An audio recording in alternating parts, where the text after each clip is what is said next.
would you please welcome Jimmy Carr? Hey, how are you? Very nice to see you. Wow, look at this. Thank you. Stop. Very nice. Thank you very much. It's very nice to be here on the Aldi project. Feels... Yeah. Where... It's just you. Just me, sorry, yeah. No, fine.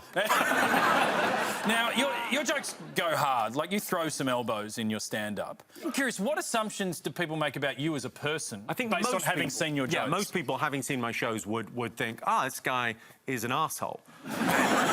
And actually, it's kind of genius, because in everyday life, when you bump into people or they come up and they want a photo or something, if you're just not a complete arsehole, they're pleasantly surprised. Yeah. It's actually, I've set the bar quite low. But it's funny, I often will read a joke, you know, in an article about you. Yeah. And I go, well, I could never say that, but it's very good. Do you think the outrage machine does enough to appreciate the technical skill of your jokes? Or do they just focus on who's getting hurt? I don't think they do. I think often when people are offended and hurt by a remark I've made, they don't take the time to think of the craftsmanship. Absolutely. It's a good point when you're kicking someone and they don't go, I tell you what, he's got shiny boots. I think that's that thing of, like, going, you can laugh about anything, but not with anyone. And I think there's lots of different audiences. You know, there's loads of different types of comedy out there.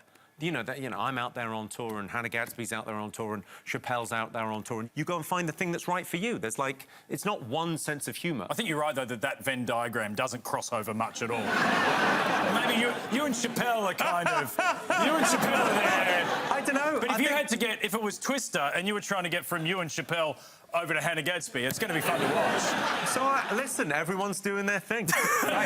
Now, I'm a massive fan of your TV shows. 8 out of 10 Cats does Countdown. But Countdown itself is almost like the TV equivalent of the British aristocracy. How did you get permission for you and a bunch of comedian mates to ruin it? I think we did it.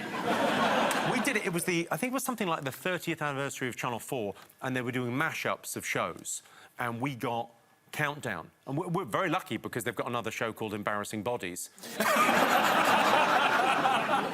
we were that close to having to get our dicks out. Now, is it true that you and your partner met at work? Yeah, yeah, I mean, I guess, yeah. Sometimes sexual harassment in the workplace goes all right. You only ever hear the horror stories, but sometimes it works out. No, it was an audition. She was auditioning me for a panel show. She worked in TV at the time, and I knew straight away. I went, oh, yeah, she's great. And she took a lot of convincing. Did you even get the gig on the show? Like, what did she write? Like, did she do an appraisal of you? She did, which we still have. So the appraisal was, it's not great. So she wrote, I was a one-note comedian with the eyes of a rapist. The hurtful thing is I can sort of see it. Now, in the UK, you are so famous there, in a culture that is very celebrity-focused, a lot more than we are here in Australia. What's the weirdest thing that's happened to you because of your fame? Weird? I don't know what you consider... I mean, it makes for strange bedfellows. You end up being friends with people that are very odd, or you find yourself in odd situations. I think the weirdest photo from a party I have is... It's me, Stephen Hawking, and Harry Styles. And I think Freddie Flintoff, all doing shots. That's great. That's a weird night out. Yes.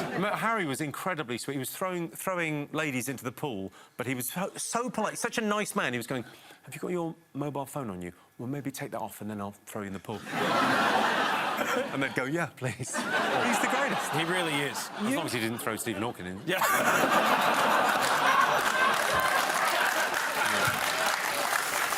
That would have been an entirely different thing. Now, you've travelled Australia a lot. You've gotten to know us pretty well. Yeah, sure. We have some problems here that I would love your help solving. No problem. All right. Gotcha. What do you need? Number one, our National Day happens to coincide with the same date that Britain came and dispossessed our First Nations people. Sorry, happens to coincide? You're right, it's not a coincidence. OK, this is Australia Day, right? Yeah, Australia Day happens... So there's protests every year? That's right. OK. What should we do about the date? All right, so what you do is you make it a 2-day holiday, the Friday and the Monday, and then there'll be 0 complaints. just makes sense. All right. So the next question is... I might run for office. The next question is about a republic. Should we become a republic or should we stick with the royal family? I mean... it's very sad when the Queen passed, but, you know, my whole nation went into sort of Game of Thrones cosplay for 2 weeks. Hugh Jackman came out the other day and said Australia is going to become a republic, and I'm pretty sure he's in charge. It's him or Russell Crowe. I think It feels like the republic would be a more popular idea if you said, and Hugh Jackman gets to be king. Everyone would go, hey, I like it. I don't know if you can have a republic with a king. Don't come over here and tell us what we can and can't do. Tell me, why hasn't Prince Andrew remarried?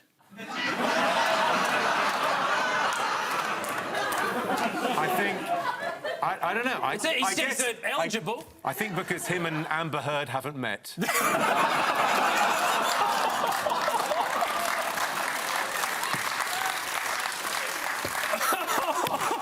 Inevitably, that's coming together. Yeah, absolutely. And last question, it's far less important than that. Should Tasmania get its own AFL team? Oh, God, I'm glad you've asked. Now, Tasmania is, correct me if I'm wrong, one of the largest suburbs of Sydney.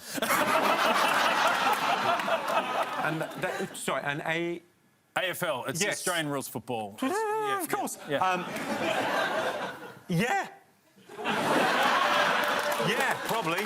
Well, how many able-bodied dudes do we need for one of these teams? Well, 18 on the field, 3 on the bench, and you're going to break a few, so you need some in reserve.